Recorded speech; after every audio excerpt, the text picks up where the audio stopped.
nikwambie, hata ile shada ya miba iliyowekwa juu ya kichwa chake, kwa kawaida haikuwa ni miba kamili, ilikuwa ni ile imechongwa pia kwa mawe, ilikuwa ni mzito pia alipokuwa anawekelewa kwa kichwa. Na hiyo ni kuonyesha ya kwamba Kristo alibeba dhambi za ulimwengu ambazo zilikuwa na uzito sana. Dhambi za ulimwengu alikuwa amezibeba akiwa pale msalabani. Naona alisulubishwa na wezi wawili. Yeye alikuwa katikati ya wezi wawili, kuonyesha ya kwamba alibeba dhambi za wezi, alibeba dhambi za wizi, akabeba dhambi za makahaba. Bwana Yesu asifiwe sana. Na mwanzo Kristo, hata wakati wana wa Israeli wakiwa jangwani walikuwa na Kristo. Na ndio unajua Yesu Kristo sio wakati alizaliwa ndiye alionekana kwa wanadamu, lakini Yesu tangu mwanzo alikuwako. Tangu mwanzo alikuwako. Ndio nasikia alisema ya kwamba walisema na tuumbe mtu kwa mfano wetu, kumaanisha hakuwa Mungu peke yake, walikuwa na mwanawe ambaye ni Yesu Kristo. Na kwa sababu Kristo angeanguka tu kutoka mbinguni mpaka azaliwe kama mwanadamu, aingie katika mwili wa mwanadamu, akae na mwili wa mwanadamu, mwili ambao unakufa, mwili ambao unachoka, mwili ambao unaugua, mwili ambao unapigwa na magonjwa, na ndiye akazaliwa kama mwanadamu. Lakini hakuwa mwanadamu, alikuwa ni Mungu. Haleluya. Bwana Yesu asifiwe sana. Alikuwa ni Mungu.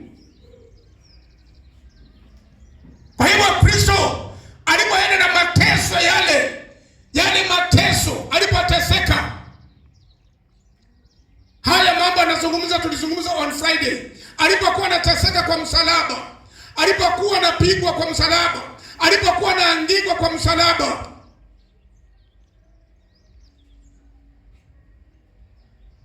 walimfanyia dhihaka kubwa, wakamdhihaki, wakampiga, wakamsukuma. Kristo akachoka, mwili kachoka. Hata akiwa kwa msalaba alipaza sauti yake akasema, Eloi Eloi lama sabakatani, Mungu wangu, Mungu wangu, kwa nini umeniacha? Unajua ilifika wakati Mungu alimwachilia mwanawe, hakuweza kumtazama. Ni kwa nini?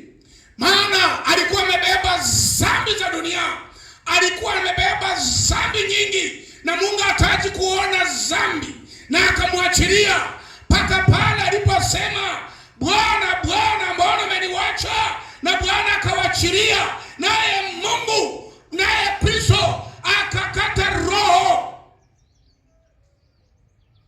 akakata roho. Maana dhambi zilikuwa zimejaa ulimwengu. Ulimwengu ulikuwa umejaa dhambi.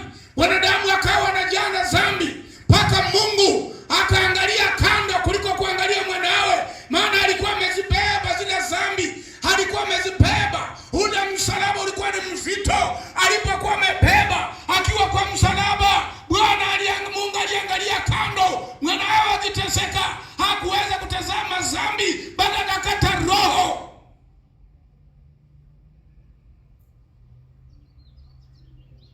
Kristo alipozikwa kwa kaburi ambalo lilikuwa limechongwa, Kristo alienda kwa msalaba alienda kwa msalaba na dhambi nyingi, akaenda kwa msalaba na umasikini, mpaka Kristo hata wakati wa kuzikwa hakuwa na kaburi. Na unajua kule Waisraeli walikuwa wanachonga kaburi yake inakaa inamngoja, lakini Kristo hakuwa na kaburi. Alikuwa na ukosefu, alibeba ukosefu wa wanadamu, alibeba ukosefu wa ulimwengu, akakosa kaburi, mpaka akazikwa kwa kaburi ambalo alikuwa lake.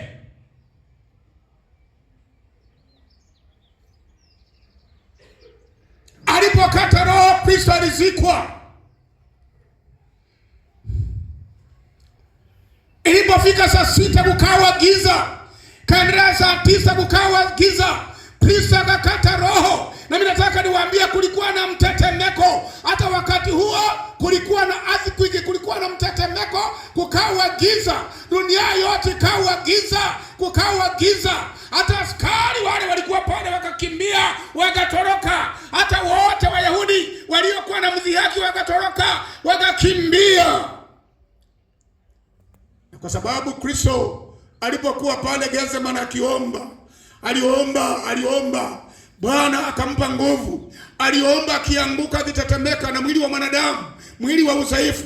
Nataka nikwambie, huo mwili wako ni wa udhaifu, na mwili wa udhaifu nataka maombi. Unapoomba unapata nguvu. Kristo aliomba akapata nguvu, akiwa pale Gethsemane akapata nguvu, na nguvu hizo zilimpendesha mpaka kwa msalaba. Aliposhuka kaburini, nguvu hizo zilimuondoa kaburini. Maana Biblia inasema ya kwamba malaika alishuka akalivingirisha lile jiwe, naye kaburi kawa uwazi. Kristo akatoka ndani. Ile nguvu zilitetemesha dunia, miamba ikapasuka. Praise God.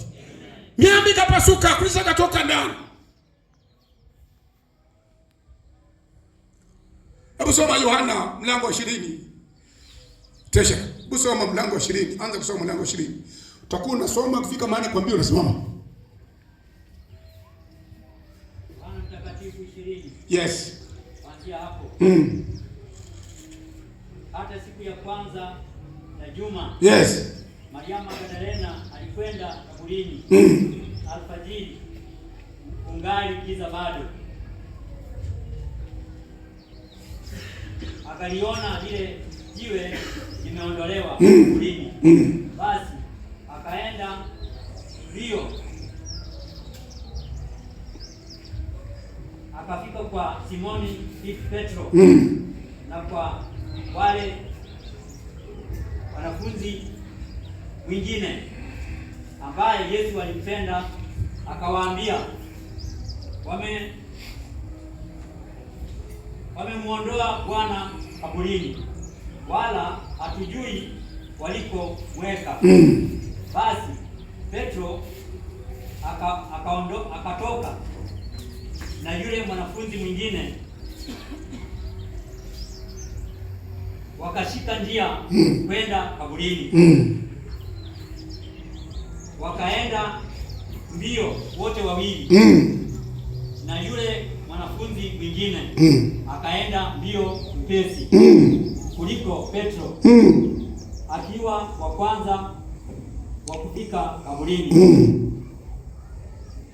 Akainama na kuchungulia, akaviona vitambaa vya sanda vimelala, lakini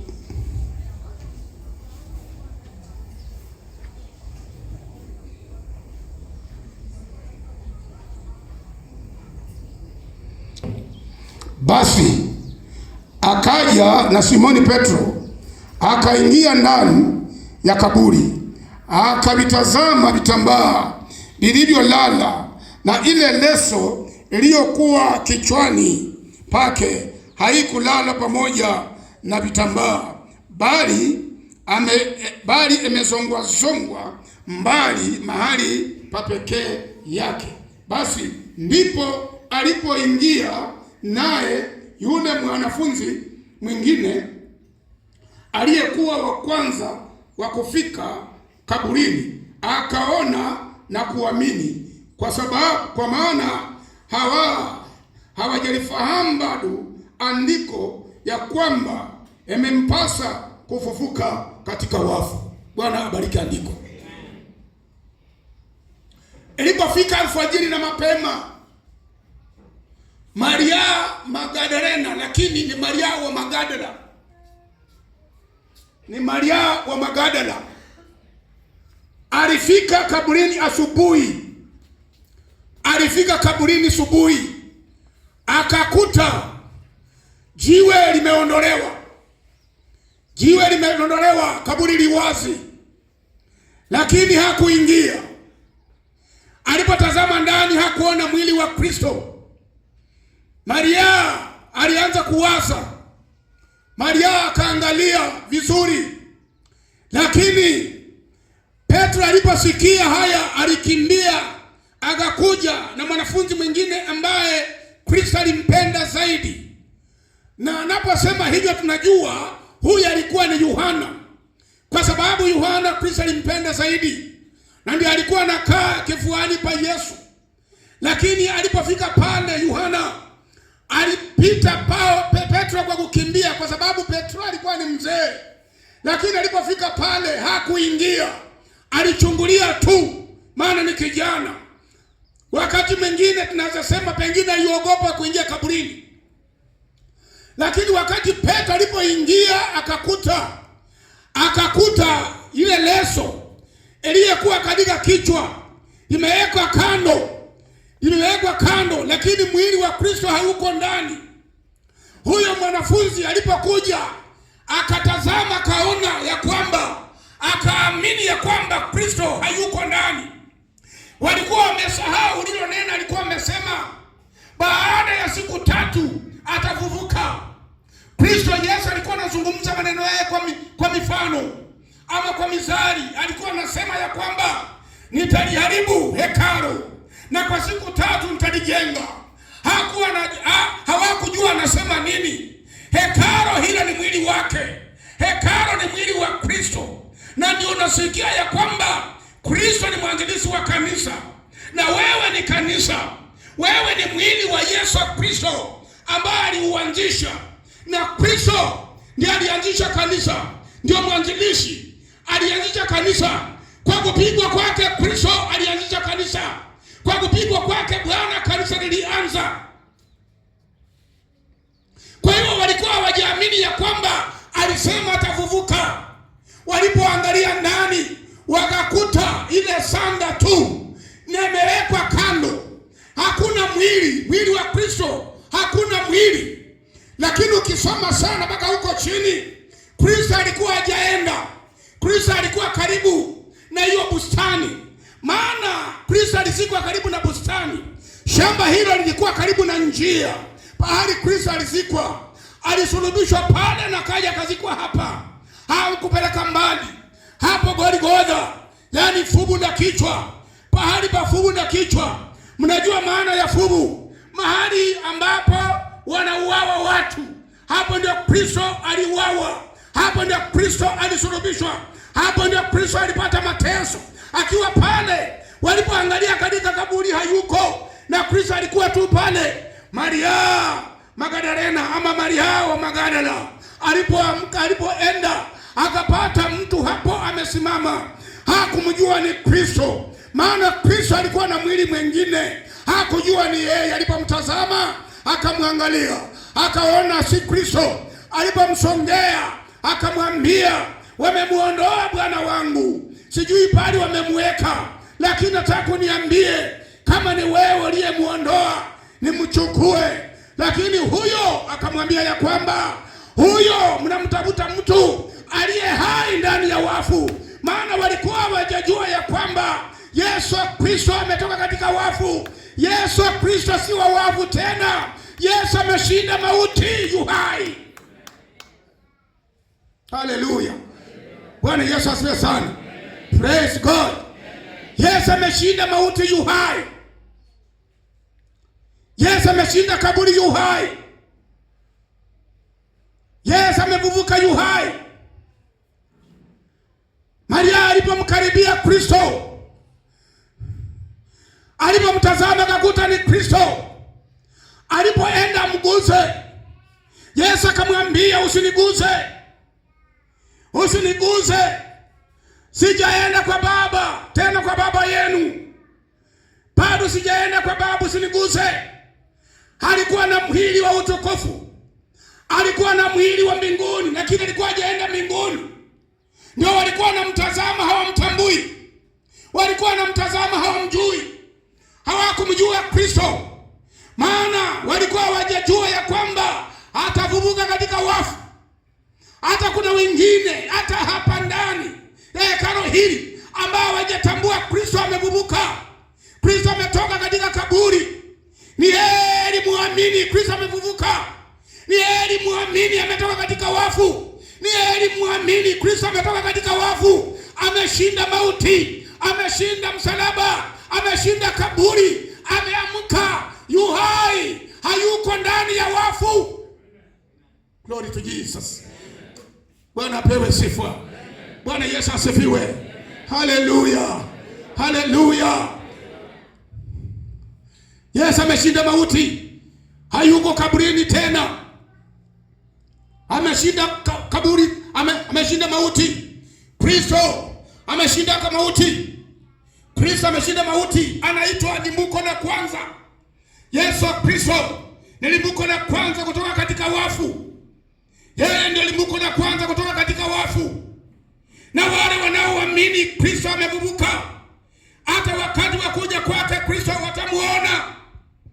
Watamuona. Hata yule mwanafunzi wake ambaye alikuwa hajasadiki, akasema mpaka ashike mikono yake, ashike makovu yake. Akashika, Tomaso akashika mikono yake, akaipapaza, akaona alama ya misumari. Akaona alama ya misumari, ndiye akaamini. Nataka nikwambie, shika makovu ya Kristo sasa. Uona alama ya misumari, uona alama ya kufufuka, uona alama ya kupaa, uona alama ya kutoka katika wafu. Nataka nikwambie, wewe ulizikwa pamoja na Kristo, ulisulubishwa pamoja naye, ukazikwa pamoja na Kristo. Yu hai tena, hautaingia katika dhambi tena, hautaishi katika dhambi tena, maana umeshinda mauti. Haleluya. Bwana Yesu asifiwe sana. Umeshinda mauti. Watoto wangu wa Kangemi, na watangazia sasa, Kristo ameshinda mauti, ametoka katika mauti. Hata mambo yako ambayo yamezikwa, najua kuna vitu vyenu vimezikwa. Hata wengine mnasema uchumi ni mbaya. Uchumi umezika mambo yenu na mambo yenu. Wakati wa sasa yameamka. Wakati wa sasa mmeshinda. Wakati wa sasa mmeshinda mauti. Mmetoka katika wafu, mnatoka katika umasikini, mtoka katika shida na magonjwa na shida. Bwana amewatoa katika shida. Bwana amewatoa katika magonjwa. Bwana amewatoa kaburi ya shida. Bwana amewatoa katika kaburi ya kutokuwa na kazi. Tuseme haleluya. Oh, haleluya. Bwana Yesu asifiwe. Praise God. Pigia Kristo mkono ya ajabu, maana ameshinda mauti. Yesu ameshinda mauti. Paulo anaandika, anasema ya kwamba mulizikwa pamoja naye, mkafufuliwa pamoja naye. Hamko ndani ya makaburi tena, bali mmefufuka pamoja naye. Mulizikwa pamoja naye, mkafufuliwa pamoja naye. Hamko hai katika Bwana. Mko hai katika Kristo. Mko hai katika Bwana. Watoto wenyu wasome na kuelimika. Jamii zenyu zisome na kuelimika. Pahali Kristo aliposulubishwa, pahali Kristo alipozaliwa, pahali Kristo alipokanyaga. Nataka niwaambie, nchi hiyo imeendelea.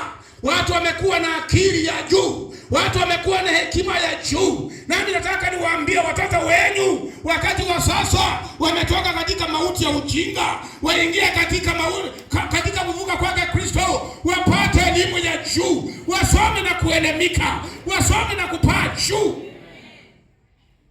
Hallelujah. Hallelujah. Hallelujah. Praise God. Bwana Yesu asifiwe. Malizia hapo kidogo Bwana Mbeba. Soma namba 19, 2019.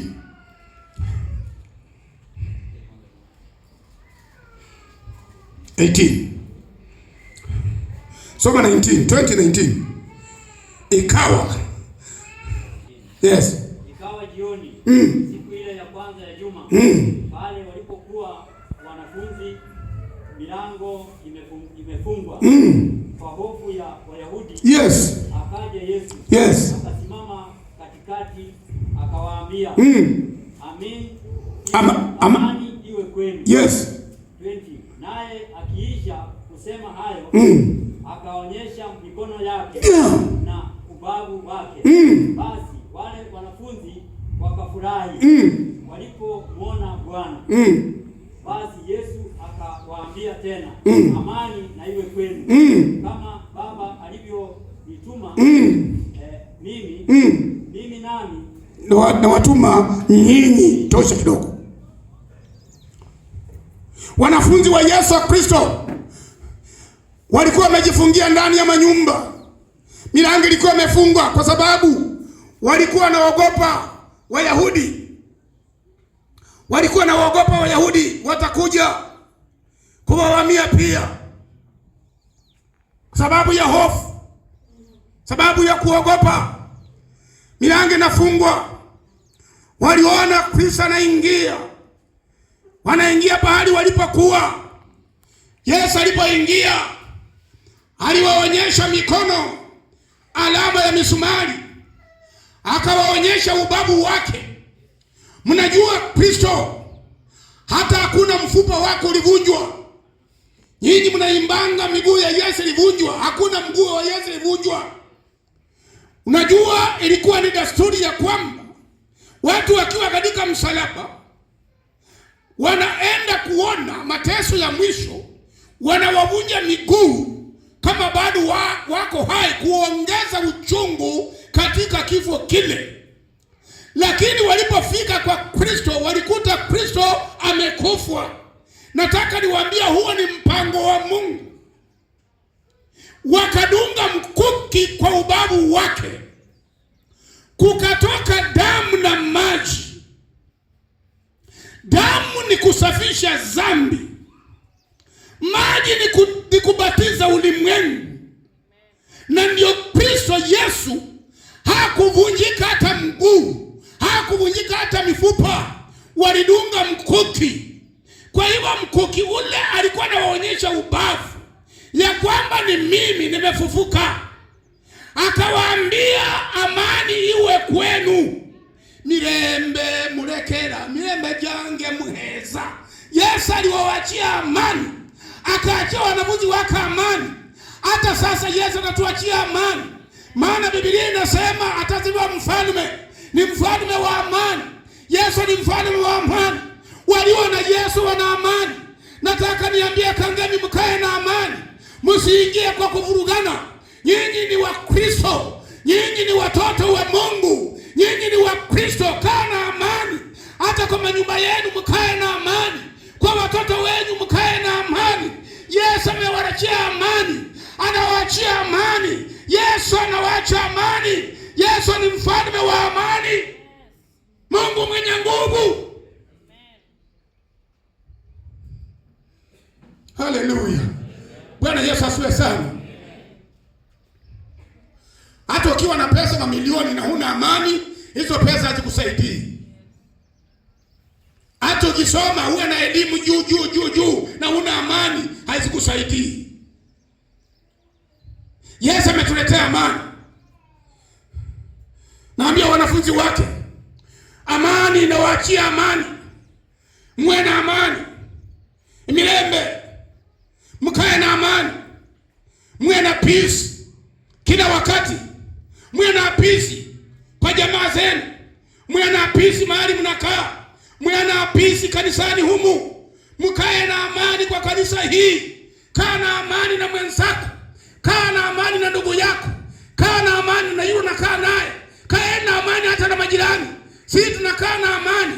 Amani inatulinda ulimwengu hii. Huko mbinguni tunakaa na Kristo. Kristo ndiye atakuwa kinga yetu. Kristo ndiye atatufunika kule mbinguni. Kristo ndiye atatuonyesha pahali pa kukaa. Yesu ndiye atakuonyesha pahali pa kukaa. Biblia inasema yeye atakuwa mlangoni. Atawaona wale waliokuwa wake.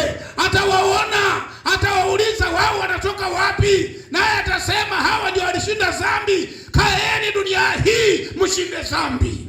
Haleluya. Haleluya. Mshinde dhambi. Shindeni dhambi na mtashinda mkiwa na amani. Unajua mtu akitoka huko akupige, anaona uso wako na amani, anaona wewe yuko na amani, tuna furaha, paka hata hiyo fimbo tangusha chini.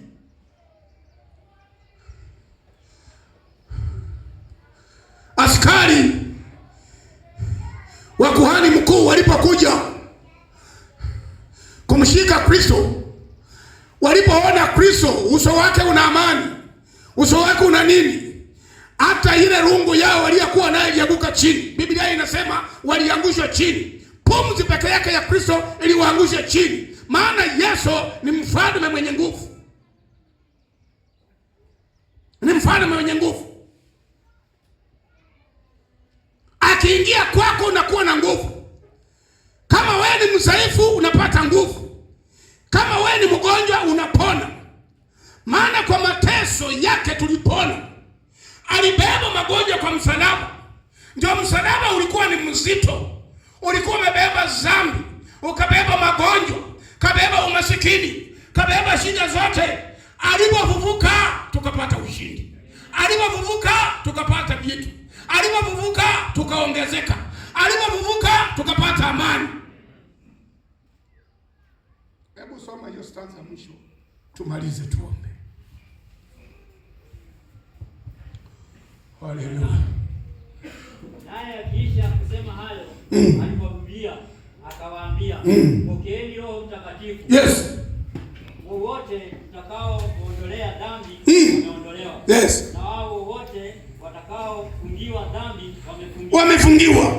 Walakini mmoja wa wale tenashara yes, aitwaye Pacha hakuwako pamoja nao alipokuja Yesu. Yes. Basi wanafunzi wengine wakamwambia, yes, tumemwona Bwana. Yes. Akawaambia, mimi nisipoziona mikononi mwake yes, ngovu za misumari na kutia kidole changu katika mahali pa misumari na kutia mkono wangu katika ubavu wake, mimi sisadiki yani hata kidogo. Yeye haamini hata kidogo. Tomaso wanafunzi wanamwambia, tumemwona Bwana amefufuka, na anasema ile misumari kweli, ile misumari. Unajua Tomaso ni wengi kanisani, hata Tomaso ni wengi katika dunia hii. Hawezi kuamini. Hata ukimwambia Kristo anaponya hawezi kumwamini. Hata ukimwambia Kristo anaponya mpaka aende kwa mganga. Hata ukimwambia Kristo anaponya mpaka aende kwa waombaji ambao ni waombaji wa ukora. Lakini nataka nikwambie, Yesu amefufuka. Amini usiamini, Yesu alifufuka. Alishinda mauti.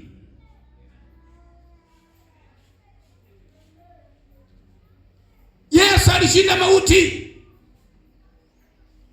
Kristo ni mshindi. Yesu ni mshindi. Yesu ni mkuu kuliko manabii. Yesu ni mkuu kuliko Melkizedeki. Yesu ni Mungu. Yesu ni Mungu. Yesu ni mshindi wa washindi. Yesu alishinda. Alitetemesha miamba. Hata kuna wakati Kristo akiwa hai, miamba ilipasuka. Hata wafu wakina Abrahamu wakatembea kule Yerusalemu. Na Biblia haijatuambia kama walirudi makaburini tena. Wakati wa Kristo alikuwa hai. Na ule mtetemeko bado uko. Yesu Kristo alishinda mauti.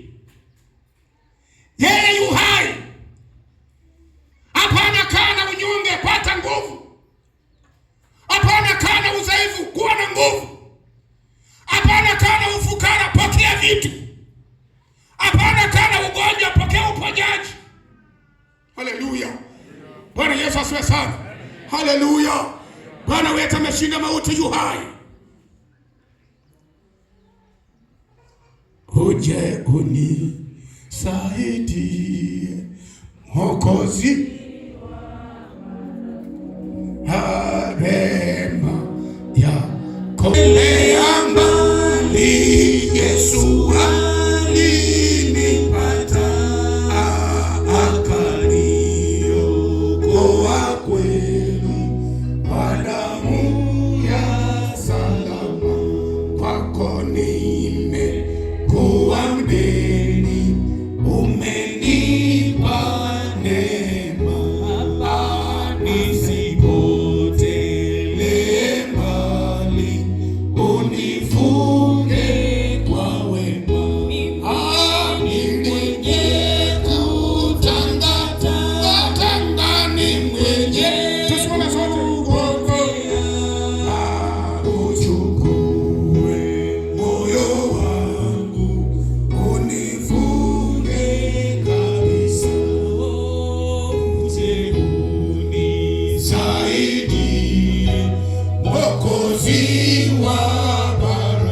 Tusimame sote mbele za Bwana.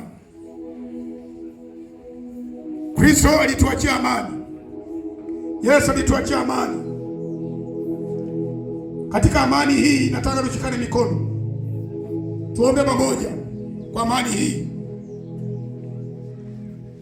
Tushikane mikono pahali tuko, kuonyesha tuko na amani. Baba, katika jina la Yesu Kristo, wewe ni Mungu, wewe ni Bwana uliyemtoa Kristo wa pekee tuliokuwa tumetengana nawe, ametupatanisha nawe, ametuletea amani. Nawe ni Mungu uliyetenda haya. Tumeshikana mikono kwa pamoja, tunaomba amani kwa jamii zetu, tunaomba amani kwa watoto wetu. Tuletee amani kazini, leta amani hata kwa biashara. Wewe ni Mungu na Bwana, upewe sifa. Wewe ni Bwana, umefufua kazi zao, umefufua Bwana kazi zao, umefufua hata mipaka yao, umefufua watoto wao unapoenda shuleni kusoma. Wewe ni Mungu, fungua baraka zote, fungua baraka za karo, wapate karo kusomesha watoto. Baba, tukushukuru, wewe ni Mungu. Nakataa vipaji vya shetani, nakemea mapepo zote ambazo zinafunga watu wako katika jina la Yesu, bali kushindwa. Naondoa jiwe ambayo linafunga watoto, jiwe ambayo linafunga jamii. Watoto wamemaliza, wamehitimu, lakini hawana kazi. Shetani amewafunga na jiwe la kaburi katika jina la Yesu, bali kushindwa. Jiwe la ukoo, watu ambao hawakuweza kupata kazi, watu ambao walikuwa na umasikini, na bomoa na kemea katika jina la Yesu. Toka! Navunja laana zote za wanadamu katika jina la Yesu, bali kushindwa. Baba, wewe ni mwema. Wafungulia baraka sasa, wafungulia baraka leo, wafungulia kazi leo, fungua watoto hawa leo, fungua jamii hizi leo, wafunguliwe wakafunguliwe, wafunguliwe. Wewe ni Mungu Baba, upewe sifa. Tenda mema na makuu, wewe ni Bwana. Warudie tena na tena. Waliyekuja na udhaifu wa ugonjwa, wanapotoka watoke na amani. Wanapokuja na udhaifu wa ugonjwa, wanapotoka mahali hapa watoke wazima. Baba, tukushukuru maana wewe ni mponyaji. Pewa sifa Bwana, kwa Kristo Yesu naomba. Pigia Bwana mikono. Haleluya, haleluya, haleluya, haleluya.